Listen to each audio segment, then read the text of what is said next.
Good afternoon to all.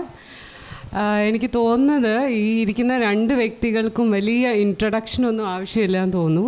And she has already given a wonderful introduction. അപ്പം you know Venu as a great film maker, a cinematographer, director and photographer, and Manorama publish ചെയ്ത വേണുയുടെ നഗ്നരും നരഭോജികളും എന്ന് പറയുന്ന പുസ്തകമുണ്ട്. അതിലൂടെ നമുക്ക് Venu as a visual narrator അല്ലെങ്കിൽ ഫോട്ടോഗ്രാഫർ നമുക്ക് കാണാൻ കഴിയും. And I'm so happy that he is with us today.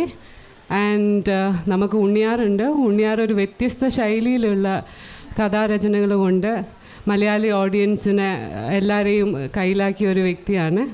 And so happy Unni R, you are to here. അപ്പോൾ നമുക്ക് ആരംഭിക്കാം. ഇതൊരു ചർച്ചയാണ്. Actually it's not like a question or something. അപ്പം നമുക്ക് കാഴ്ചയും എഴുത്തും എന്നുള്ളത് നമുക്ക് എഴുത്തിൽ നിന്ന് തുടങ്ങാമെന്ന് വിചാരിക്കുന്നു. ലൈക്ക് ട്രാൻസ്ലേഷൻ എന്ന് പറഞ്ഞൊരു പ്രക്രിയ ലിറ്ററേച്ചറിനകത്ത്. അപ്പം നമുക്ക് 1930s മുതലൊക്കെ കേസരി, എം പി പോൾ, മുണ്ടശ്ശേരിയൊക്കെ തുടങ്ങിയിരിക്കുന്ന ഒരു സോഷ്യൽ റിയലിസം ഒക്കെ ഹിസ്റ്ററിയിലൊരു ചേഞ്ച് മാർക്ക് ചെയ്യുന്നുണ്ട്. Like bringing in social realism into Malayali reading public. അപ്പം ഉണ്ണിയാറിൻ്റെ അയൽപ്പക്കം പോലെയുള്ളൊരു കഥ. അപ്പം യെസ്, അതെ, ട്രാൻസ്ലേഷൻ. ഒരുപാട് ട്രാൻസ്ലേഷൻസ് അതിനകത്ത് ഉൾപ്പെടുത്തിയിട്ടുണ്ട്. ഞാൻ ഹോസെ പോലെയല്ല, അധികം ആരും ട്രാൻസ്ലേറ്റ് ചെയ്യാത്ത ആളുകൾ, ലിഡിയ, ഇവരൊക്കെ കടന്നു വരുന്നുണ്ട്. അപ്പോൾ വോൾട്ടർ ബെന്യാമിനൊക്കെ പറയുന്നത് പോലെ like the task of the translator. So how do U place your self with in this translation? Hello. അല്ല, ഇപ്പം വോൾട്ടർ ബെന്യാമിൻ പറയുന്ന പോലെ നമ്മളുടെ ഒരു പരിഭാഷ ക്ഷമത എന്ന് പറയുന്നത് ഒരു പ്രധാനപ്പെട്ട കാര്യം തന്നെയാണ്. മറ്റൊന്ന്, ഇതൊരു സാംസ്കാരികമായ ഒരു ഇടപെടൽ കൂടിയാണ് ഈ പരിഭാഷ എന്ന് പറയുന്നത്. എനിക്ക് തോന്നുന്നു ഇപ്പം അതേറ്റവും നന്നായി ചെയ്തിട്ടുള്ളൊരാൾ ഒരു പക്ഷേ ഇപ്പോൾ ശ്രീനാരായണ ഗുരു തിരുക്കുറൾ പരിഭാഷപ്പെടുത്തിയിട്ടുണ്ട്. അതുപോലെ അദ്ദേഹം ഈ സിദ്ധവചനങ്ങൾ, അതിലെ ഭാഷാപ്രയോഗങ്ങൾ, ഇത് ഏറ്റവും മനോഹരമായി ചെയ്തിരിക്കുന്നത് ഗുരുവാണ്. ഗുരുവിൻ്റെ അതിൻ്റെ തുടർച്ച നമുക്ക് ആശാനിൽ കാണാം. ആശാൻ കൂടുതലും പിന്നീട് ഇംഗ്ലീഷ് പദ്യങ്ങൾ പരിഭാഷപ്പെടുത്തി. അന്ന് വരെ ഉണ്ടായിരുന്ന എഴുത്തിൻ്റെ രീതി സംസ്കൃതത്തിൽ നിന്നായിരുന്നു പലതും പരിഭാഷപ്പെടുത്തിയെങ്കിൽ പിന്നീട് മാറുന്നത് ഈ പറയുന്ന പോലെ ആശാനിലൊക്കെയാണ്. ഇപ്പോൾ ഈ പറഞ്ഞ കേസരിയുടെ കാര്യം, കേസരി അന്ന് വരെ ഉണ്ടായിരുന്ന പരിഭാഷാ രീതികളെ മാറ്റുന്നത് ശരിക്കും നമുക്കറിയാം റഷ്യൻ സാഹിത്യത്തിൽ നിന്നും അല്ലെങ്കിൽ ജർമ്മൻ സാഹിത്യം, ഇതിൽ നിന്നാണ് ഈ പറയുന്ന പരിഭാഷകൾ കൊണ്ടുവരുന്നത്.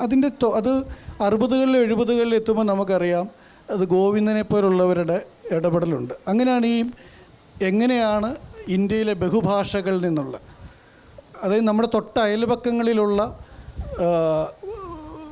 ഭാഷയെ എങ്ങനെ വിവർത്തനം ചെയ്യുക, അത് ഗോവിന്ദനാണ് അത് ഏറ്റവും സമർത്ഥമായ അത്തരം കാര്യത്തിൽ ഇടപെട്ടിട്ടുള്ള ഒരാൾ. അപ്പോൾ ഇതൊരു സാംസ്കാരിക വ്യവഹാരം തന്നെയാണ്.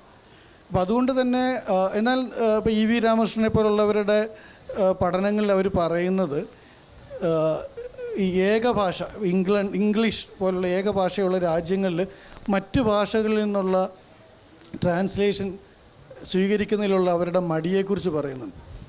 ഇപ്പോൾ ഏറ്റവും നല്ല ഉദാഹരണം എഡ്വേർഡ് സെയ്ദ് അദ്ദേഹത്തിൻ്റെ ഒരു ലേഖനത്തിൽ പറയുന്നുണ്ട്, ഈ അറബികൾക്ക് സാഹിത്യമുണ്ടോ എന്ന് ഈ പറഞ്ഞ അമേരിക്കൻ സോഷ്യൽ സയൻറ്റിസ്റ്റുകൾ. കാരണം അവർക്ക് അങ്ങനെ ഒരു സാഹിത്യത്തെക്കുറിച്ച് അവർ ചിന്തിക്കുന്നില്ല, അവരതിനെക്കുറിച്ച് ആലോചിക്കുന്നില്ല എന്ന് പറയുന്നുണ്ട്. അപ്പോൾ എങ്ങനെ സ്വന്തം അടുത്തുള്ള ഭാഷകൾ നിങ്ങൾക്ക് ഈ ഒരു സാംസ്കാരികമായ ഒരു നിലത്തിലേക്ക് നിങ്ങൾക്ക് എത്തിക്കാൻ പറ്റും എന്നുള്ളൊരു ശ്രമമുണ്ട്. അതൊരു ഒരേ സമയം തന്നെ അതൊരു നമ്മുടെ ഒരു ഇടപെടൽ കൂടിയാണ്. അപ്പോൾ അതിന് എൻ്റെ ഇഷ്ടപ്പെട്ട എനിക്ക് ഈ പറയുന്ന പോലെ ഈ എഴുതാൻ അല്ലെങ്കിൽ ട്രാൻസ്ലേറ്റ് ചെയ്യാൻ എനിക്ക് ക്ഷമമെന്ന് തോന്നുന്നത് കൂടി ഞാൻ ചെയ്യുന്നുണ്ട്. അപ്പോൾ ഞാനതിനെ അങ്ങനെയാണ് ഈ ട്രാൻസ്ലേഷനെ കാണുന്നത്. അതുകൊണ്ടാണ് ഞാൻ അയൽപക്കം എന്ന് പേരിട്ടത്. കാരണം ഈ ഗ്ലോബൽ എന്ന് പറയുന്നത് നമ്മളുടെ ഈ എല്ലാം അങ്ങനെ ഒരു വ്യത്യസ്തതകളുടെ അങ്ങനെ, അതുകൊണ്ടാണ് ടൈറ്റിൽ ഞാൻ അങ്ങനെ ഉപയോഗിച്ചത്. ഓക്കെ, നമ്മൾ Venu as A cinematographer, director, ഇങ്ങനെ ഒരുപാട് തരത്തിലുള്ള വേണുവിനെ നമ്മൾ ക്യാമറയുടെ പുറകിൽ നിന്ന് കാണുന്നുണ്ട്.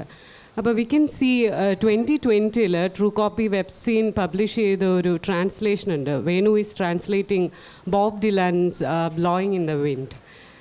So what exactly is that? So what is the significance of Bob Dylan to you at that point of time? കാരണം കോവിഡ്, പോസ്റ്റ് കോവിഡിൻ്റെ ടൈമാണ് 2020. ആൻഡ് ബോബ് ഡിലാൻ മുന്നോട്ട് വയ്ക്കുന്ന ഒരുപാട് കാര്യങ്ങളുണ്ട്. Like it's political, at the same time it's a site of resistance to the poetry, and it's too musical. One thing is that. And secondly, Bob ഡിലാനെ നമ്മൾ നോക്കുമ്പോൾ എനിക്ക് പെട്ടെന്ന് ഓർമ്മ വന്ന് റോബർട്ട് ഫ്രോസ്റ്റൊക്കെ ഒരു സമയത്ത് ദ റോഡ് നോട്ട് ടേക്കൺ എന്നൊക്കെ പറഞ്ഞിട്ട് നമ്മൾ കേൾക്കുന്ന ഒരു തരം എക്സിസ്റ്റൻഷ്യൽ ക്രൈസിസിനെ കുറിച്ചൊക്കെ മുന്നോട്ട് വയ്ക്കുന്ന വാദങ്ങളൊക്കെ ഉണ്ട്. അപ്പോൾ അതുപോലെ ഈ Bob Dylan is highly political and Venu use ചെയ്യുന്ന language. So when Bob Dylan uses I'll say, how many years can some people exist before they allowed to be free? And how many times can a man turn his head and pretend that he doesn't see? അപ്പം ഇതിലൊക്കെ Bob ഡിലാൻ use ചെയ്യുന്ന languages he, and he specifically mention certain group of people.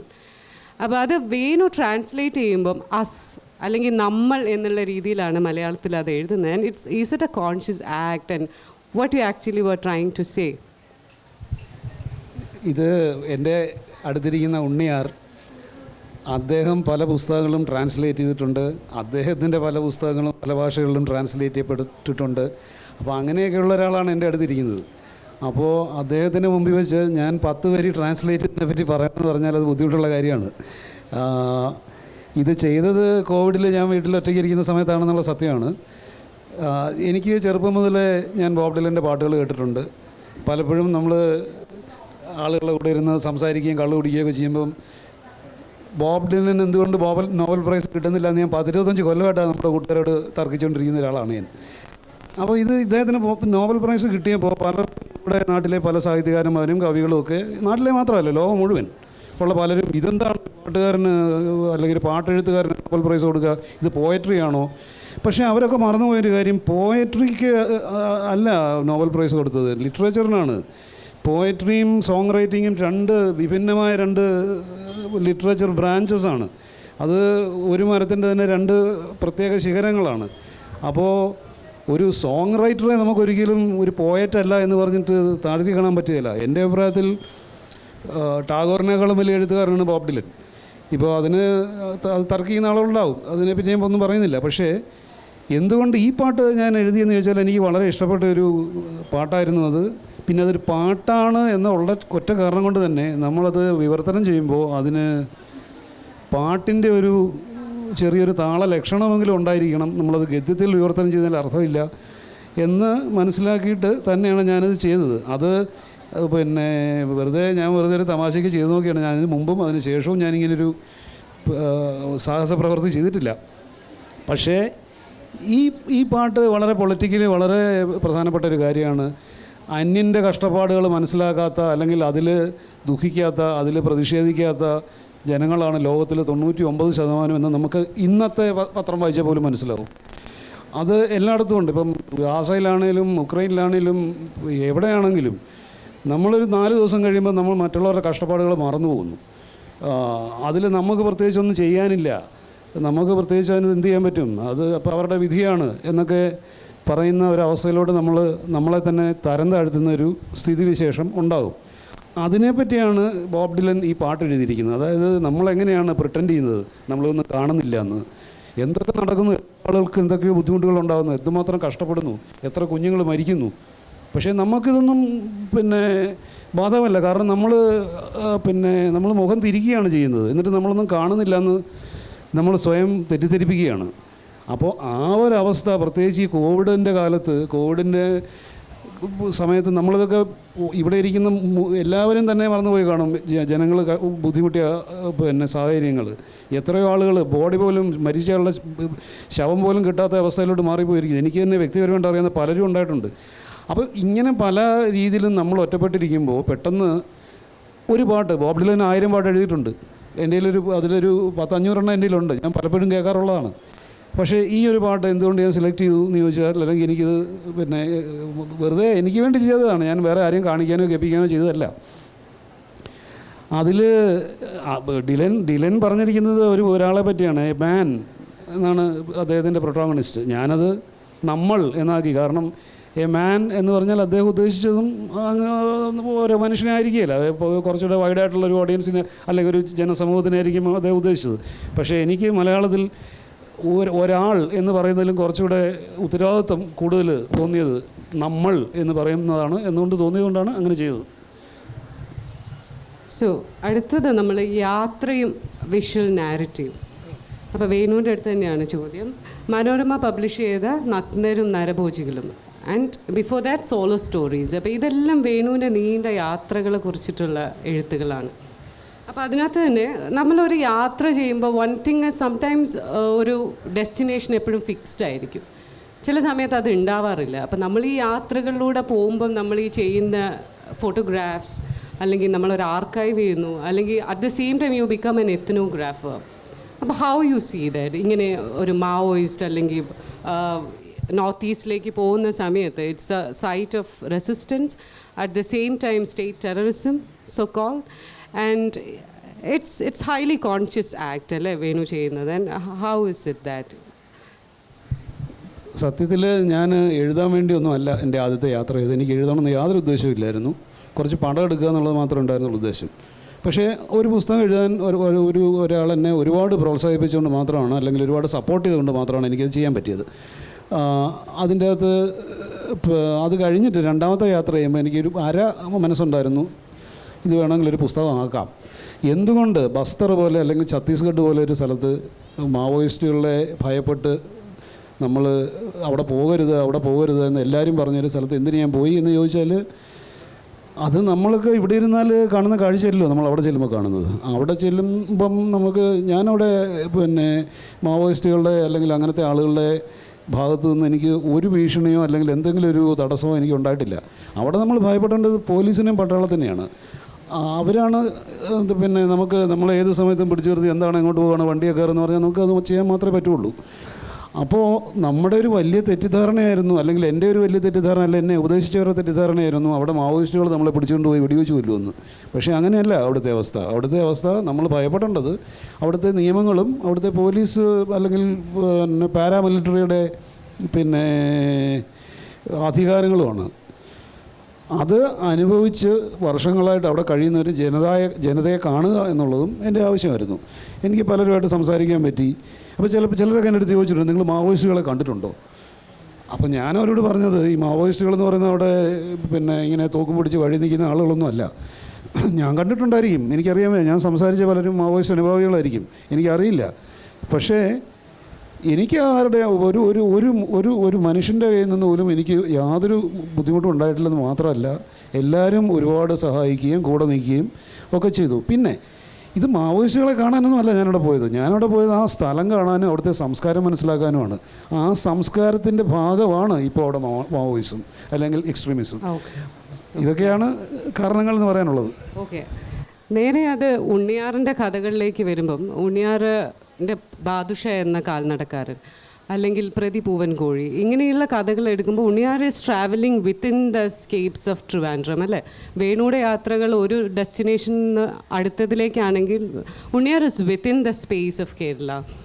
And what about it? And അതുപോലെ തന്നെ ഈ പ്രതി പൂവൻകോഴി എന്ന് പറയുന്നതൊക്കെ ഒരു എഴുത്തിനകത്ത് പ്രതി പൂവൻകോഴിയുടെ സൗണ്ട്, ദ സൗണ്ടിങ് എന്ന് പറഞ്ഞൊരു സാധനം, എസ്പെഷ്യലി ദിസ് സൗണ്ടിങ് ഹിന്ദുത്വ, അത് റിക്കറൻ്റ് ആയിട്ട് വരുന്നത് പോലെ കാണാറുണ്ട്. Like you know, how you define that through your act of writing? ഇപ്പം വേണുവിൻ്റെ യാത്രകൾക്ക് ഈ പറയുന്ന പോലെ നമ്മൾ ഈ വളരെ മാവോയിസ്റ്റുകളുടെ ഇടയിലൂടെയുള്ള യാത്രകൾ, അല്ലെങ്കിൽ അദ്ദേഹം കൂടുതൽ യാത്ര ചെയ്യുന്ന ഒരാളാണ്. ഞാൻ വളരെ യാത്ര കുറച്ച് ചെയ്യുന്ന ഒരാളാണ്. അപ്പോൾ എനിക്ക് തോന്നുന്നു എൻ്റേത് ഒരു ഭാവനയുടെ സഞ്ചാരവും അദ്ദേഹത്തിൻ്റെ വളരെ ഫിസിക്കലായിട്ടുള്ള സഞ്ചാരവുമാണ്. അപ്പോൾ ഈ ബാദുഷ എന്ന് പറയുന്നത് രാത്രിയിൽ നടക്കാൻ ഇഷ്ടപ്പെടുന്നൊരു ബാദുഷ എന്ന് പറയുന്നൊരു മുസ്ലിം ആയിട്ടുള്ള ഒരാളുടെ, ഒരു വൃദ്ധനായൊരു മനുഷ്യൻ്റെ നടത്തമാണ്. അതെനിക്കൊന്നൊരു 15-18 കൊല്ലം മുമ്പാണ് ഞാൻ ആ കഥ എഴുതുന്നത്. അത് അയാൾ ക്വസ്റ്റ്യൻ ചെയ്യപ്പെടുകയാണ് എന്തുകൊണ്ട് എന്നുള്ളതാണ്. അത് വർഷങ്ങൾക്ക് ശേഷം ഒരു പക്ഷേ ഇന്ത്യൻ യാഥാർത്ഥ്യമായി അത് മാറുന്നു എന്നുള്ളത് ദുഃഖകരമാണ്. അപ്പം എന്നെ സംബന്ധിച്ചിടത്തോളം ഈ നടത്തത്തോടൊപ്പം തന്നെ ഈ പറഞ്ഞ ശബ്ദം എന്ന് പറയുന്നത്, ഞാൻ തിരുവനന്തപുരത്താണ് താമസിക്കുന്നത്. എനിക്കൊന്ന് തിരുവനന്തപുരത്തിന് ഒരു പക്ഷേ പലതരം ശബ്ദങ്ങളുടെ ഒരു സ്ഥലമാണ്. ഒന്നത് ഏറ്റവും കൂടുതൽ ഒരു പക്ഷേ കേരളത്തിൽ ഒരു ദിവസം മുദ്രാവാക്യങ്ങൾ, പലതരം മുദ്രാവാക്യങ്ങൾ കേൾക്കാൻ പറ്റുന്നൊരു ഒരു സ്ഥലമാണ്. പ്രത്യേകിച്ച് സ്റ്റാച്യു പോലൊരു സ്ഥലം. സ്റ്റാച്യുവിലൂടെ നിങ്ങളിങ്ങനെ ആ സെക്രട്ടേറിയറ്റിന് മുന്നിൽ കൂടെ നടന്ന് അപ്പുറത്തെത്തുമ്പോൾ പലതരം മുദ്രാവാക്യങ്ങൾ കേൾക്കാം. പലതരം മുദ്രാവാക്യങ്ങൾ നിറഞ്ഞ അതിന് ഒരു മുദ്രാവാക്യമല്ല, അതിങ്ങനെ ആ സൗണ്ടുകൾ ഇങ്ങനെ ചേർന്ന് കിടക്കും. അതേപോലെ തന്നെ അവിടെ ഈ പറയുന്ന വാങ്കിൻ്റെ വിളിയുണ്ടാവും, അമ്പലങ്ങളുടെ ശബ്ദങ്ങളുണ്ടാവും. അപ്പോൾ ഈ ശബ്ദം എന്ന് പറയുന്നത് ഒരു തുടക്കത്തിൽ ഞാനൊരു 95-ലൊക്കെ തിരുവനന്തപുരത്ത് ചെല്ലുന്ന സമയത്ത് ഇങ്ങനെയാണെങ്കിൽ, പിന്നീട് പക്ഷെ നമ്മളുടെ കേരളത്തിൻ്റെ ശബ്ദം ഈ പറയുന്ന ഒരു പൊളിറ്റിക്കൽ ഹിന്ദുത്വയുടെ ശബ്ദമായിട്ട് മാറുന്നുണ്ട്. ആ ശബ്ദം പക്ഷേ പലപ്പോഴും ഒരു പക്ഷേ നിങ്ങളുടെ വീട്ടിൽ ഉണ്ടാക്കുന്ന ഒരു കറിയുടെ മണം കേട്ടിട്ട് അപ്പുറത്തെ ആളുടെ ചോദ്യമാവാം, നിങ്ങൾ ബീഫാണോ വെക്കുന്നതെന്നുള്ളത്. അല്ലെങ്കിൽ നിങ്ങളൊരു മുസ്ലിം ആണെങ്കിൽ നിങ്ങളൊരു സ്ഥലത്ത്, പ്രത്യേകിച്ച് എറണാകുളം പോലെ സ്ഥലത്ത് ഒരു വീടെടുക്കാൻ ചെല്ലുമ്പോൾ അവിടെ നിന്ന് കേൾക്കുന്നൊരു ചോദ്യമാവും. ഈ ശബ്ദം എന്നുള്ളത് പല രീതിയിലാണ് കേരളത്തിൻ്റെ സാമൂഹ്യ സാഹചര്യത്തിൽ ഉള്ളത്. പിന്നെ ഏറ്റവും കൂടുതൽ നമുക്ക് ബുദ്ധിമുട്ടുള്ളത് ഈ സൗണ്ട് എങ്ങനെ നറേറ്റീവ് എന്നുള്ളതാണ്. അത് വളരെ ബുദ്ധിമുട്ടുള്ളൊരു കാര്യമാണ്. ഒരു ശബ്ദത്തെ നിങ്ങൾക്ക് എങ്ങനെ വാക്കുകളിലൂടെ പ്രകടിപ്പിക്കാൻ പറ്റും എന്നുള്ളത്. എനിക്കൊന്നത് ഏറ്റവും മനോഹരമായിട്ട് ചെയ്തിരിക്കുന്ന ഒരാൾ കേരളത്തിലെ പക്ഷികളിൽ ഇന്ദുചൂടനാണ്. ഇന്ദുചൂടൻ ഈ വെള്ളിമൂങ്ങയുടെ ശബ്ദത്തെക്കുറിച്ച് പറയുന്നുണ്ട്. കാസരോഗികളുടെ ശബ്ദം പോലെ എന്നാണ് അദ്ദേഹം പറയുന്നത്. അത്രയും നല്ലൊരു ഉപമയല്ല, അത്രയും കൃത്യമായിട്ട് അത് വർണ്ണിക്കാൻ മറ്റൊന്നിനും കഴിയില്ല. അതൊക്കെ ശബ്ദം എന്നുള്ളതൊരു വളരെ പ്രധാനപ്പെട്ട ഒന്നാണ്. അത് ഈ പറയുന്ന പോലെ വർണ്ണിക്കാൻ മാത്രമല്ല, അതിൻ്റെ ശബ്ദങ്ങളുടെ രീതികൾ വ്യത്യസ്തമാണ്. അപ്പോൾ അതൊരു എന്താ പറയുക, ചെറിയൊരു ചർച്ചയിൽ ഒതുങ്ങുന്നൊരു കാര്യം പോലും. അതെ, എക്സാക്ട്ലി. സോ ആക്ച്വലി ഇനി കാഴ്ചയിലേക്ക് വരുന്ന സമയത്ത് അപ്പം Venu, what you find it easy? എഴുതുന്നതാണോ വേണുവിന് എളുപ്പം, അല്ലെങ്കിൽ when we see cinema is an ensemble, right? അപ്പോൾ അതിലൊരുപാട് ഫിലിം മേക്കിംഗ് എല്ലാം വരുന്നുണ്ട്. അപ്പോൾ വേണു അതിൻ്റെ ക്യാമറയുടെ പിന്നിൽ നിൽക്കുന്ന ഒരാളാണ്. അപ്പം while you write, what you think, is it easy for you? കാരണം നഗ്നരും നരഭോജികളും നമ്മൾ എടുക്കുന്ന സമയത്ത് Venu is bringing in lot of images, symbols, colours, അതെല്ലാം ഈ ഫോട്ടോഗ്രാഫിൽ വരുന്നുണ്ട്. Like it seems like you an archivist at the same time as an ethnographer. അപ്പോൾ അതിനെ എങ്ങനെയാണ്, വേണുവിന് എന്താണ് പറയാനുള്ളത്? ഇതിൽ പിന്നെ വളരെ പ്രധാനപ്പെട്ട ഒരു കാര്യമുണ്ട്. അതായത് നമുക്ക് വാക്കുകൾ വളരെ മോശം കടലാസിൽ വളരെ മോശം രീതിയിൽ പ്രിൻ്റ് ചെയ്താലും നമുക്ക് വായിച്ച് ആസ്വദിക്കാൻ പറ്റും. പക്ഷേ ഒരു ഫോട്ടോഗ്രാഫ് വൃത്തിയായിട്ട് പ്രിൻ്റ് ചെയ്യുകയും വൃത്തിയായിട്ട് പ്രസൻറ്റ് ചെയ്യുകയും ചെയ്താൽ അതിൻ്റെ പിന്നെ ഫുൾ വാല്യൂ നമുക്ക്, അല്ലെങ്കിൽ അതിൻ്റെ ഒരു നല്ല ശതമാനം വാല്യൂ എങ്കിലും നമുക്ക് ആസ്വദിക്കാൻ പറ്റുള്ളൂ, അല്ലെങ്കിൽ കാണാൻ പറ്റുള്ളൂ. അപ്പോൾ ഈ പുസ്തകത്തിന് എനിക്ക് കിട്ടിയൊരു ഭാഗ്യം, ഇതിൻ്റെ പബ്ലിഷേഴ്സ്, അത് മനോരമയാണ്, പബ്ലിഷേഴ്സ് ഈ ഫോട്ടോഗ്രാഫ്സിന് വളരെ പ്രാധാന്യം കൊടുത്തുകൊണ്ട് അവരത് നല്ല പേപ്പറിൽ നല്ല ക്വാളിറ്റിയിൽ അടിച്ചതുകൊണ്ടാണ് ഈ പടത്തിനെ പറ്റി, ഈ പുസ്തകത്തിൽ ചിത്രങ്ങളെ പറ്റി നമ്മളിപ്പോൾ സംസാരിക്കുന്നത്. ഇതിനു മുമ്പ് ഞാൻ ഇതുപോലെ അല്ലെങ്കിൽ ഇതിൽ നല്ല ചിത്രങ്ങൾ എടുത്തിട്ടൊരു പുസ്തകം എഴുതിയിട്ടുണ്ട്. ആ പുസ്തകത്തിൽ ഈ അങ്ങനത്തെ ഒരു പ്രൊഡക്ഷൻ അല്ലായിരുന്നു അത്. അപ്പോൾ അത് വളരെ പ്രധാനമാണ് ഫോട്ടോയിൽ. പിന്നെ എഴുതുന്നതെന്ന് പറഞ്ഞാൽ ഒരു ഫോട്ടോ എടുക്കുക എന്ന് പറഞ്ഞാൽ നമുക്കൊരു സെക്കൻഡിൽ തീരുന്നൊരു കാര്യമാണ് ടെക്നിക്കലി, അല്ലെങ്കിൽ അതിൻ്റെ ശരിയായ അർത്ഥത്തിൽ പോലും ഒരു പടം എടുത്ത പടമായി. പക്ഷേ എഴുതുന്ന അങ്ങനെയല്ല. ഞാൻ പിന്നെ 40-45 കൊല്ലമായിട്ട് എന്താ പറയുക, ഇമേജുമായിട്ട് ബന്ധപ്പെട്ട ജോലി ചെയ്യുന്ന ആളാണ്. ഞാൻ 2 പുസ്തകങ്ങളെ എഴുതിയിട്ടുള്ളൂ. ഞാൻ ഈ സ്ക്രീൻ പ്ലേ എഴുതുക അല്ലെങ്കിൽ സ്ക്രിപ്റ്റ് എഴുതുക എന്ന് പറയുന്നത് നമ്മൾ വീണ്ടും ഇമേജിന് വേണ്ടി ഉള്ള എഴുത്താണ്. അത് വ്യത്യാസമാണ്, അത് മാറ്റി നിർത്താം. കാരണം അതിനകത്ത് ഒരുപാട് പിന്നെ നമുക്ക് ബാധ്യതകളുണ്ട്, പല കാര്യങ്ങൾ ആലോചിക്കണം, ഫ്രീഡം കുറവാണ്. പക്ഷേ നമ്മൾ ഒരു ഞാൻ ഫിക്ഷൻ എഴുതിയിട്ടില്ല, ഞാൻ നോൺ ഫിക്ഷൻ്റെ കാര്യമാണ് പറയുന്നത്. പോലും നമ്മൾ കണ്ട കാര്യങ്ങൾ നമ്മൾ പിന്നെ എഴുതി വെക്കുക എന്ന് പറയുമ്പോൾ അതിനുള്ള ഇൻ്റലക്ച്വൽ ഫ്രീഡം വളരെ കൂടുതലാണ്. അത് വളരെ കൂടുതലാണെന്ന് പറഞ്ഞാൽ നമ്മൾ സത്യസന്ധമായിട്ട് നമുക്ക് എഴുതാൻ ഒരു തടസ്സവും ഇല്ല. ആരും നമ്മളോട് പറയുകയില്ല, പിന്നെ അറ്റ്ലീസ്റ്റ് എഴുതുമ്പോഴെങ്കിലും ആരും പറയുകയില്ല പിന്നെ എന്തിനാണ് നിങ്ങൾ ഇത്ര ഇങ്ങനെ എഴുതണത്, നിങ്ങൾക്ക് ഇങ്ങനെ എഴുതിയാൽ ഇതിന് ചിലപ്പോൾ വായനക്കാർ കാണുകയില്ല, നിങ്ങൾക്ക് കുറച്ചുകൂടി മസാല ചേർത്തുകൂടെ എന്നൊന്നും ആരും നമ്മളോട് പറയാൻ പോകുന്നില്ല. പക്ഷേ സിനിമയ്ക്ക് എഴുതുമ്പോൾ അങ്ങനെയല്ല. നമ്മൾ പല കാര്യങ്ങൾ ആലോചിക്കണം. ആരും പറഞ്ഞില്ലെങ്കിലും നമ്മൾ സ്വയം ചോദിക്കണം, ഇതൊക്കെ ആളുകൾക്ക് കേട്ടാൽ ഇഷ്ടപ്പെടുക. കാരണം അതൊരു വളരെ എക്സ്പെൻസീവ് മീഡിയമാണ് സിനിമ എന്ന് പറയുന്നത്. ഇത് ഫോട്ടോ എടുക്കാൻ ഒരു ക്യാമറയും ഒരു പിന്നെ കാർഡ് മാത്രം മതി. അത് എൻ്റെ അഭിപ്രായത്തിൽ അത് വളരെ എളുപ്പമുള്ളൊരു ജോലിയാണ്. പക്ഷേ എഴുതുക, ഒരു പാരഗ്രാഫ് എഴുതുക എന്ന് പറഞ്ഞാൽ ചിലപ്പോൾ ഈ ഒരു സെക്കൻഡിൽ നടക്കുന്ന ഫോട്ടോ എടുക്കുന്ന അതേ കാര്യത്തിനെ പറ്റി എഴുതണമെങ്കിൽ ചിലപ്പോൾ എനിക്ക് ഒരു ദിവസം എടുത്തെന്ന് വരും ഒരു പാരഗ്രാഫ് എഴുതാൻ. പക്ഷേ അത് ഇപ്പം എനിക്ക് എന്താ പറയണ്ടേ, പുതുമയുള്ളൊരു വിഷയമായതുകൊണ്ടായിരിക്കും എനിക്ക് എഴുത്തിനോട് കൂടുതൽ ഫാസിനേഷനും കൂടുതൽ ആദരവും തോന്നുന്നത്. മറ്റേത് ഫെമിലിയാരിറ്റി കൊണ്ട് നമ്മൾ കുറച്ച് കണ്ടംപ്ച്വസ് ആകുന്നതായിരിക്കണം.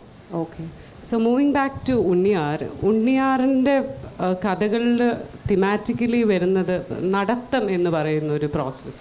അപ്പോൾ ഈ സ്വയംഭാഗം പോലെയുള്ളൊരു നടത്തം, നേരത്തെ പറഞ്ഞതുപോലെ ഇറ്റ്സ് ബേസിക്കലി ട്രിവാൻഡ്രത്തിന് ഉള്ളിലൂടെയുള്ളൊരു നടത്തമാണ്. അപ്പോൾ ട്രിവാൻഡ്രത്തിന് നമ്മൾ നോക്കുമ്പോൾ it's A place of monuments, a lot of statues. അപ്പോൾ ഒരുപാട് ആബ്സെൻ്റ് ആയ ആളുകളെ സ്റ്റാച്യൂസിൻ്റെ ഫോമിൽ നമുക്ക് ട്രിവാൻഡ്രത്തിലൂടെ നടക്കുമ്പോൾ, വേറെ സിറ്റികളിലും ഉണ്ട്, പക്ഷേ specially I am coming from Trivandrum right now.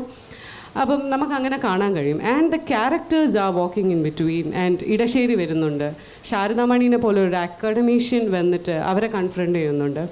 So how you see the space, the cityscape or the urban space within Kerala? അതുപോലെ തന്നെ ലൈക്ക് ടു എൻഡ്, ഉണ്ണിയാറിൻ്റെ റീസെൻ്റ്ലി മനോരമ പബ്ലിഷ് ചെയ്ത വർക്ക് ദ ബുക്ക് ബം. അപ്പോൾ അതിനകത്തൊരു ഇൻട്രസ്റ്റിംഗ് ആയിട്ടുള്ള ഒരു ലേഖനമുണ്ട്, കാണൽ കാണാതാവൽ എന്ന് പറഞ്ഞിട്ടുള്ളത്. So it's personally very interesting to me because അതിൽ JNUവിൽ കാണാതാക്കപ്പെട്ട ഒരു കുട്ടിയെ കുറിച്ചിട്ടുള്ളൊരു പറഞ്ഞു പോകുന്നുണ്ട് അതിനകത്ത്. Because when I was in JNU, when I join JNU in my MA, ഞാൻ ആദ്യമായിട്ട് കാണുന്ന posters is like where is Najeeb. So this person is disappeared from the campus.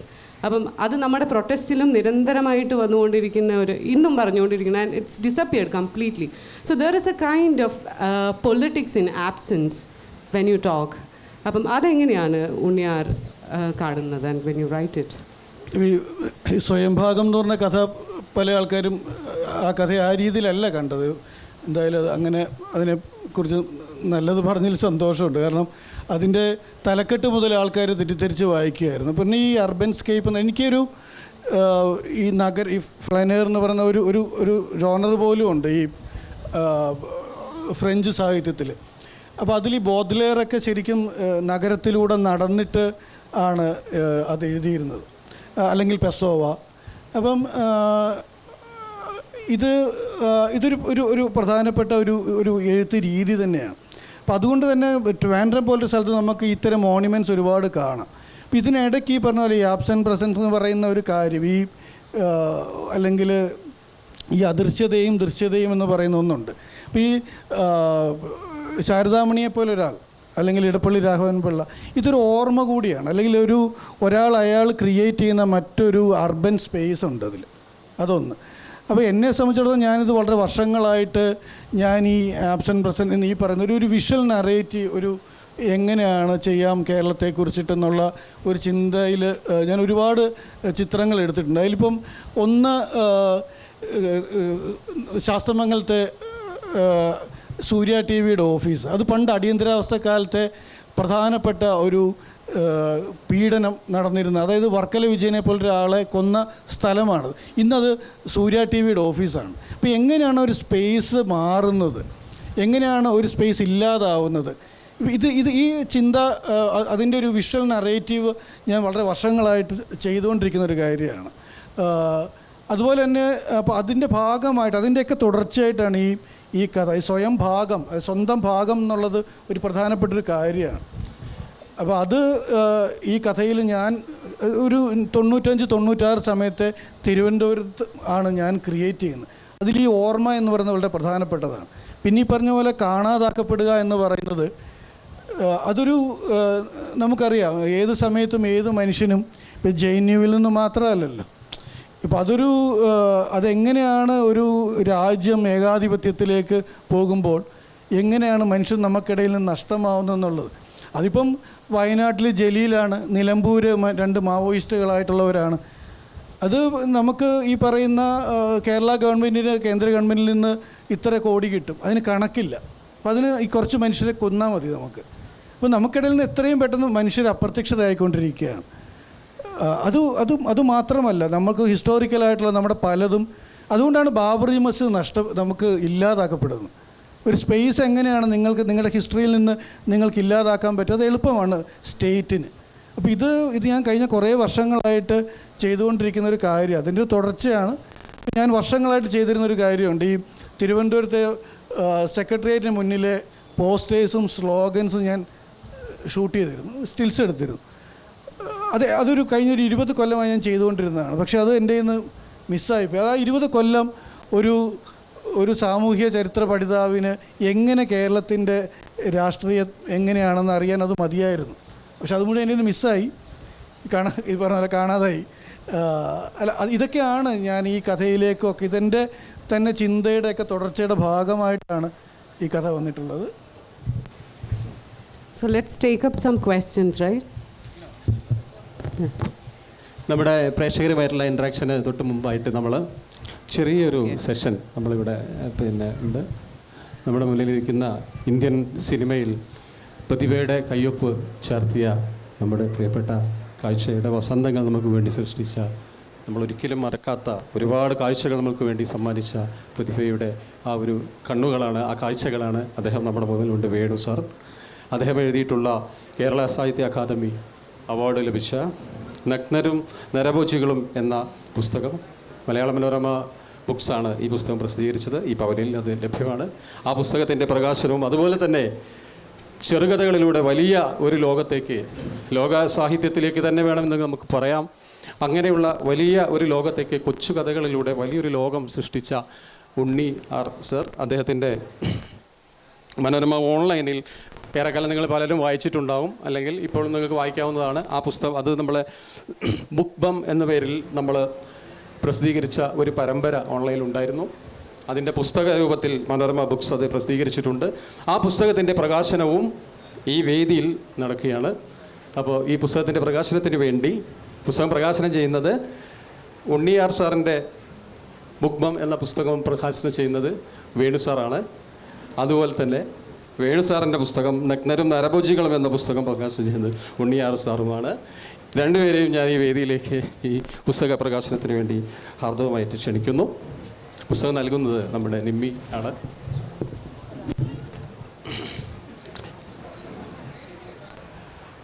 Unniyar സാറിൻ്റെ പുസ്തകം പ്രകാശനം ചെയ്യപ്പെട്ടിരിക്കുകയാണ്. എല്ലാവരും ഒരു നല്ല കയ്യടിയോട് കൂടിയിട്ട് നമുക്ക് ഈ ഉച്ച സമയത്തിൻ്റെ വരെ ഈ പുസ്തകത്തിൻ്റെ പ്രകാശന കർമ്മം ഇവിടെ നടന്നിരിക്കുകയാണ്. ഇനി അത് വായനക്കാർക്ക് വേണ്ടി അത് സമ്മാനിക്കപ്പെട്ട് കഴിഞ്ഞു.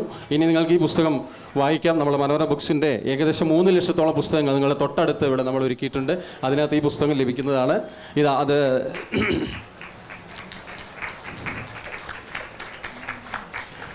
Thank you. നഗ്നരും നരഭോജികളും എന്ന പുസ്തകവും ഇതോടെ മലയാളത്തിന്, നമ്മുടെ ഭാഷയ്ക്ക്, നമ്മുടെ സാഹിത്യത്തിന്, നമ്മുടെ എല്ലാമായ നമ്മുടെ വായനയുടെ മനസ്സിലേക്ക് അതിലേക്ക് നമ്മൾ സമർപ്പിച്ചു കഴിഞ്ഞു. ഇവരുടെ കയ്യൊപ്പോട് കൂടിയിട്ടും ഈ പുസ്തകങ്ങൾ നിങ്ങൾക്ക് മനോരമ ബുക്സിലേക്ക് വരുന്നു. ഇനി നമുക്ക് പ്രേക്ഷകർക്ക് നിങ്ങൾക്ക് ഉള്ള സെഷനാണ്. നിങ്ങൾക്ക് ചോദ്യങ്ങൾ നിങ്ങൾക്ക് ചോദിക്കാം. അപ്പോൾ അതിനു വേണ്ടിയിട്ട് ഈ മൈക്ക്. ഞാൻ തിരുവനന്തപുരത്ത് വരുന്നു. പേര് മാത്യു. അപ്പോൾ ചോദ്യം ഇതാണ്. ഈ റഷ്യൻ ഫോർമലിസത്തിൻ്റെ ഉപജ്ഞാതാവായി അല്ലെങ്കിൽ പ്രൊപ്പണൻ്റായ വിക്ടർ സ്ലോസ്കി പറഞ്ഞു വെക്കുന്ന ഒരു ഇതുണ്ട്, ആർട്ട് ആസ് ടെക്നിക് എന്ന ലേഖനത്തിൽ ഫെമിലറൈസ് ആകുന്ന കാഴ്ചയാണെങ്കിലും എഴുത്താണെങ്കിലും അല്ലെങ്കിൽ ഓഡിയൻസിന് പുതുമ നൽകുന്നില്ല. അപ്പോൾ ഒരു റൈറ്റർ അല്ലെങ്കിൽ വിഷ്വൽ മീഡിയ ആയിട്ട് നിൽക്കുന്ന ആൾക്കാർ കൂടുതൽ നമ്മൾ എഴുതുന്നതും കാഴ്ചയും ഡീഫെമിലറൈസ് ചെയ്യുക എന്ന് പറയുന്നുണ്ട്. അപ്പോൾ കാഴ്ചയും എഴുത്തുമായി ബന്ധപ്പെട്ട് നിൽക്കുന്ന എൻ്റെ മുന്നിലിരിക്കുന്ന 2 പേരോട് ചോദിക്കുവാണ്, അതിനുവേണ്ടി നിങ്ങളുടെ ഭാഗത്ത് നിങ്ങൾ എന്താണ് പുതുമയായിട്ട് നൽകാനായിട്ട് ശ്രദ്ധിക്കുക, അല്ലെങ്കിൽ എന്ത് ടെക്നിക്കാണ്, അല്ലെങ്കിൽ അങ്ങനെ എന്തെങ്കിലും ഉണ്ടോ? അതിനെപ്പറ്റിയാണ് എൻ്റെ ചോദ്യം. ഡീഫെമിലറൈസ് ചെയ്യാനായിട്ട് നിങ്ങൾ എന്താണ്?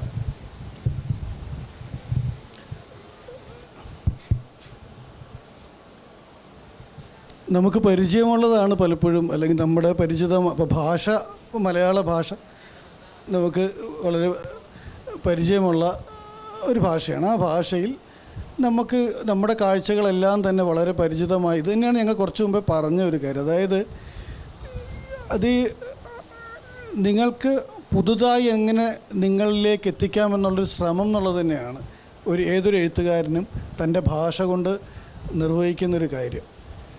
അപ്പം അത് ഈ പറഞ്ഞ നമുക്ക് പ്രണയത്തെക്കുറിച്ചായാലും നമ്മളൊരു മറ്റ് വസ്തുക്കളെക്കുറിച്ചിട്ടായാലും എല്ലാം തന്നെ ഞാൻ മറ്റൊരാളുടെ ആവർത്തനമാവാതിരിക്കുക എന്നുള്ള ഒരു കാര്യമാണ് ചെയ്യാറ്. ഇപ്പം ഞാൻ ഏറ്റവും ചെറിയൊരു ഉദാഹരണം പറഞ്ഞു തരാം.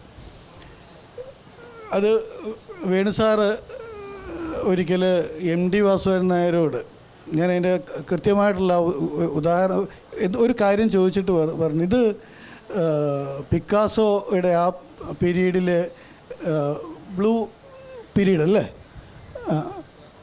ചിത്രങ്ങളുടെ ആ ഒരു ബ്ലൂ പീരീഡിൻ്റെ അതുപോലെയാണല്ലോ എന്ന് ചോദിച്ചപ്പോൾ അതിന് MDയുടെ മറുപടി, അത് ഇതിലും നന്നായി കാരൂര് മരപ്പാവുകളിൽ, അത് വേണു സാർ തന്നെ അതാണ് അതിന്. ഞാൻ ചോദിച്ചത് എന്താണെന്ന് വെച്ചാൽ, ശരിക്കും ഈ പെരുന്തച്ചൻ എന്ന് പറഞ്ഞ സിനിമയിൽ പിന്നെ പെരുന്തച്ചൻ ഉണ്ടാക്കുന്ന പ്രതിമയ്ക്ക്, ദേവിയുടെ പ്രതിമയ്ക്ക് തമ്പുരാട്ടിയുടെ ഛായയായി പോകുന്നൊരു സംഭവമുണ്ട്. അപ്പോൾ ഞാനിത് പിന്നെ MT സാറിനോട് ചോദിച്ചു, ഇത് തന്നെയല്ലേ പിക്കാസോയ്ക്ക് സംഭവിച്ചത്? ഒരു കാലത്ത് പിക്കാസോയുടെ കാമുകിയുടെ ഛായയായിരുന്നു അദ്ദേഹം വരയ്ക്കുന്ന എല്ലാ സ്ത്രീ കഥാപാത്രങ്ങൾക്കും എന്ന് ചോദിച്ചപ്പോൾ MT സാറ് വളരെ പിന്നെ തമാശ പോലെ ചിരിച്ചിട്ട് പറഞ്ഞു, അതിന് പിക്കാസോ വരെയൊന്നും പോകണ്ട, കാരൂരിൻ്റെ മരപ്പാവളോട് ഒന്നുകൂടെ വായിച്ചു നോക്കിയാൽ മതി എന്ന് പറഞ്ഞു. അതാണ് സംഭവം. ഉണ്ണി സാർ, ഞാൻ ആർപ്പൂക്കരയിൽ നിന്നാണ് വരുന്നത്. എനിക്ക് ചോദിക്കാനുള്ളത്, നമ്മൾ മലയാളി ആയിട്ടുള്ളൊരു എഴുത്തുകാരന്, സാറ് പറഞ്ഞു സാറ് ട്രിവാൻഡ്രമാണ് അധികവും, അപ്പോൾ ഈ സ്പേസിൻ്റെ ഒരു ലിമിറ്റേഷൻ അല്ലെങ്കിൽ ഭാഷയുടെ ഒരു ലിമിറ്റേഷൻ, ഇപ്പം മാർക്കേഴ്സ് നമ്മുടെ എഴുത്തുകാരനായി മാറിയതുപോലെ ഒരു മലയാളി റൈറ്റർക്ക് അങ്ങനെ ആവാൻ കഴിയാതെ വരുന്നൊരു പരിമിതി ഉണ്ടോ? ഉണ്ടെങ്കിൽ സാർ എങ്ങനെയാണ് എഴുത്തിലൂടെ അതിനെ മറികടക്കുന്നത്? ഞാൻ തിരുവനന്തപുരത്ത് ജീവിക്കുന്നതേ ഉള്ളൂ. എൻ്റെ കഥകളുടെ പശ്ചാത്തലങ്ങൾ ഈ പറഞ്ഞ പോലെ കുടമാളൂരും ആർപ്പൂക്കരയും ഒക്കെ തന്നെയാണ്, മാന്നാനും ഒക്കെ തന്നെയാണ്.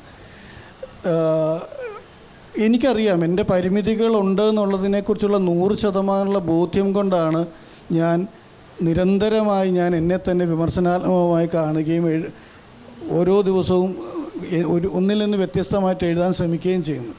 കാരണം എനിക്ക് എൻ്റെ പരിമിതികളെക്കുറിച്ച് എന്നോളം ബോധ്യമുള്ള മറ്റൊരാരുമില്ല. അതുതന്നെയാണ് വേണ്ടതെന്നാണ് എനിക്ക് തോന്നുന്നത്. അപ്പം തീർച്ചയായിട്ടും അതെൻ്റെ ബുദ്ധിയുടെ പരിമിതിയാവാം, എൻ്റെ ഭാഷാപരമായ പരിമിതിയാവാം.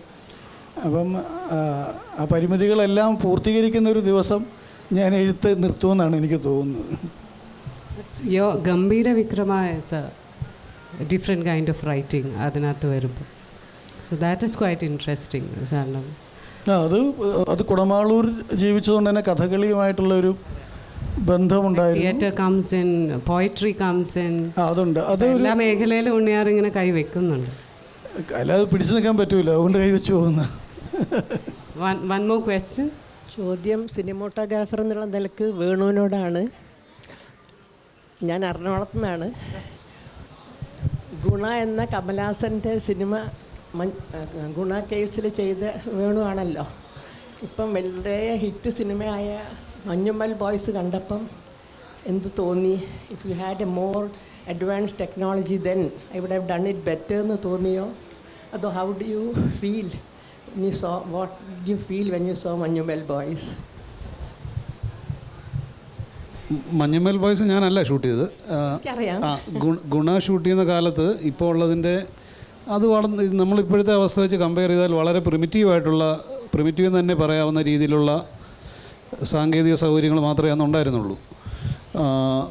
അത് ഷൂട്ടിങ് സമയത്ത് ഉള്ള സൗകര്യങ്ങൾ മാത്രമല്ല, ഷൂട്ടിങ്ങിന് ശേഷം പോസ്റ്റ് ഷൂട്ടിങ്ങിൽ ചെയ്യാവുന്ന കാര്യങ്ങളും നമുക്കന്ന് ഒരുപാട് പരിമിതിയുണ്ട്.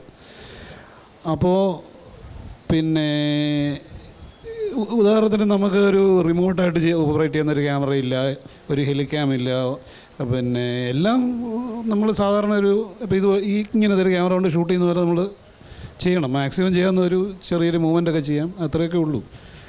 അപ്പോൾ അത് അന്നത്തെ സമയത്ത് എൻ്റെ അടുത്ത് പലരും ചോദിച്ചിട്ടുണ്ട്, ഇപ്പോൾ ഇങ്ങനെ ഒരു സിനിമ ചെയ്യാൻ എനിക്ക് ഇനി അങ്ങനെ ഒരു സിനിമ ഒന്നും ചെയ്യാൻ പറ്റുകയില്ല. കാരണം അന്ന് എൻ്റെ പ്രായം ഇതല്ല, എനിക്കിതിനേക്കാളൊക്കെ ഒരുപാട് കൂടുതൽ ആരോഗ്യവും ധൈര്യവും ഉത്സാഹവും ഒക്കെ ഉള്ള സമയമാണ്. അതുപോലെ തന്നെ കമലഹാസൻ എന്നെ സംബന്ധിച്ചോളം എനിക്കൊരു വെല്ലുവിളിയായിരുന്നു. കാരണം അദ്ദേഹത്തിൻ്റെ എനർജിക്ക് മാച്ച് ചെയ്ത് നിൽക്കാൻ പറ്റുക എന്ന് പറഞ്ഞാൽ അത്ര എളുപ്പമല്ല. അപ്പം എനിക്കങ്ങനെ ഒരു സിനിമ ഷൂട്ടിംഗ് സമയത്ത് നമ്മൾ വേറൊരാളെക്കാളും താഴെയാണെന്നൊരു തോന്നലുണ്ടായി കഴിഞ്ഞാൽ നമുക്ക് നന്നായിട്ട് ചെയ്യാൻ പറ്റുകയില്ല. അപ്പോൾ അതൊക്കെ കൊണ്ട് വളരെ കഷ്ടപ്പെട്ടാണെന്നത് ചെയ്തത്. ഇപ്പോൾ ഈ മഞ്ഞുമൽ ബോയ്സിൻ്റെ റിലീസായി കഴിഞ്ഞ സമയത്ത് എന്നെ ഒരുപാട് പേര് ഇങ്ങനത്തെ ഈ സിമിലറായിട്ടുള്ള ചോദ്യങ്ങൾ ചോദിച്ചിട്ടുണ്ടായിരുന്നു. പിന്നെ നേരത്തെ പറഞ്ഞ തീർച്ചയായിട്ടും അതിൻ്റെ ഉത്തരം കിട്ടിയെന്നാണ് ഞാൻ വിചാരിക്കുന്നത്. നേരത്തെ പറഞ്ഞ നമ്മുടെ ഈ ഫെമിലിയാരിറ്റിയെക്കുറിച്ച് പറഞ്ഞ കാര്യത്തിന് ഒരു ചെറിയ ഫെമിലിയറൈസേഷൻ കേൾക്കുന്നില്ലേ? ഡീഫെമിലിയറൈസേഷൻ, ഡീഫെമിലിയറൈസ് ചെയ്യുക എന്ന് പറഞ്ഞതിൽ നമ്മൾ എന്താണ് കാണുന്നത് എന്നുള്ളത് വളരെ പ്രധാനമാണ്. ഇപ്പം ഇവിടെ നിന്നപ്പോൾ പുസ്തക പ്രകാശത്തിന് അങ്ങോട്ട് മാറി നിൽക്കാൻ ഇവർ പറഞ്ഞു. അതിനൊരു കാരണമുണ്ട്. അതിവിടെ നിൽക്കുന്ന എത്ര പേർക്ക് മനസ്സിലായെന്ന് എനിക്കറിയില്ല. പക്ഷേ അവിടെ നിന്ന് എടുത്താൽ ഈ വെളിച്ചം ഫോട്ടോ വല്ലാതെ ബാധിക്കും. അതുകൊണ്ടാണ് അവരങ്ങോട്ട് മാറി നിൽക്കാൻ പറഞ്ഞത്. അപ്പോൾ അതുപോലെ നമ്മൾ എന്താണ് കാണുന്നത് എന്നുള്ളത് വളരെ പ്രധാനമാണ്. ഇപ്പോൾ ഇങ്ങോട്ട് നോക്കുമ്പോൾ ഞാൻ എന്താണ് കാണുന്നത്, ഇതെല്ലാം ഞാൻ കാണുന്നൊന്നുമില്ല. ഞാനിവിടെ ഇരിക്കുന്ന എല്ലാ ആളുകളുടെയും മുഖം കാണുന്നില്ല. അപ്പോൾ നമ്മൾ കാണാൻ ഉദ്ദേശിക്കുന്ന കാര്യം എന്താണ് അത് കൃത്യമായി കാണുകയും അത് വ്യക്തമായി കാണുകയും ചെയ്താൽ നമ്മുടെ ഫോട്ടോഗ്രാഫിക്ക് ഒരു വ്യക്തതയും കൃത്യതയും ഉണ്ടാകും. അത് ഡീഫെമിലിയറൈസ് ചെയ്യുക എന്ന് പറയുന്നത് മറ്റുള്ളവർ കാണാത്തത് നമ്മൾ കാണുമ്പോൾ അത് ഡീഫെമിലിയറൈസ് ചെയ്ത് കഴിഞ്ഞു ഓൾറെഡി. എല്ലാവരും കാണുന്നത് നമ്മൾ തന്നെ കാണുകയാണെങ്കിലാണ് അത് ഫെമിലിയർ ആകുന്നത്. അത്ര സിമ്പിളാണത് എന്നാണ് എനിക്ക് തോന്നുന്നത്. Exactly. So we'll wind up the session. Thank you so much, Venu, and thank you, Unyar.